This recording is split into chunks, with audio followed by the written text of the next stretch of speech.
Alef, chapter 22. David left there and took refuge in the Cave of Adulam.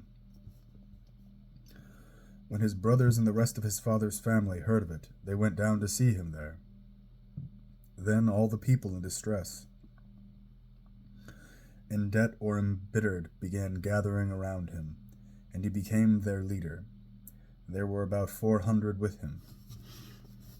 David went from there to Mitzpeh of Moab, and said to the king of Moab, "Please let my father and mother come and stay with you until I know what God will do for me."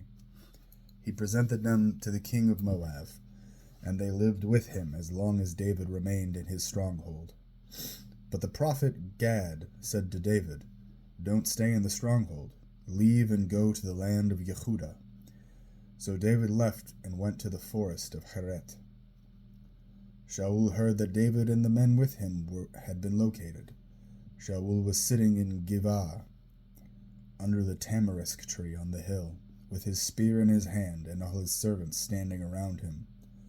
Sha'ul said to his servants standing around him, "Listen, you men of Binyamin. Is Yishai's son going to give any of you fields and vineyards? Is he going to make you all commanders of thousands and hundreds? Is this why you've all conspired against me? Why none of you told me when my son went in league with Yishai's son? None of you is concerned about me? Otherwise you would have told me that my son had incited my servant to become my enemy, as he is now." Then Do'eg the Edomi, who had been put in charge of Sha'ul's servants, answered, "I saw Yishai's son come to Nav, to Achimelekh the son of Achitav. He consulted Adonai for him, gave him food, and gave him the sword of Goliath the Pelishtai.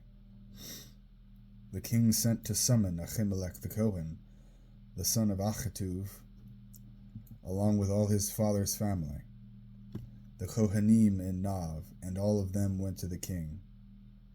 Sha'ul said, "Listen here, you son of Achituv." He answered, "Here I am, my lord." Sha'ul said to him, "Why did you conspire against me, you and Yishai's son? By giving him bread and a sword and consulting God for him, you helped him rebel against me and become my enemy, which he now is." Achimelekh answered the king, "Is there anyone among all your servants more trustworthy than David? He's the king's son-in-law. He carries out your every request. Your household honors him. I didn't start consulting God for him just today. Heaven forbid. The king shouldn't accuse me or my father's family of anything. Your servant knows nothing at all about any of this." But the king said, "You must die, you and your father's whole family." Then the king told the guards standing around him, "Go around and kill the cohanim of Adonai, because they are siding with David, and because they knew he was escaping, yet they didn't tell me." But the king's servants refused to lift their hands against the cohanim of Adonai. So the king said to Do'eg, "You go around and kill the cohanim." Do'eg the Edomi went around and fell on the cohanim. That day he killed 85 persons wearing linen ritual vests. He also attacked Nav, the city of the cohanim, with the sword. He put to the sword both men and women, children and babies, cattle, donkeys, and sheep. One of the sons of Achimelekh, the son of Achituv, named Aviatar, escaped and fled to join David.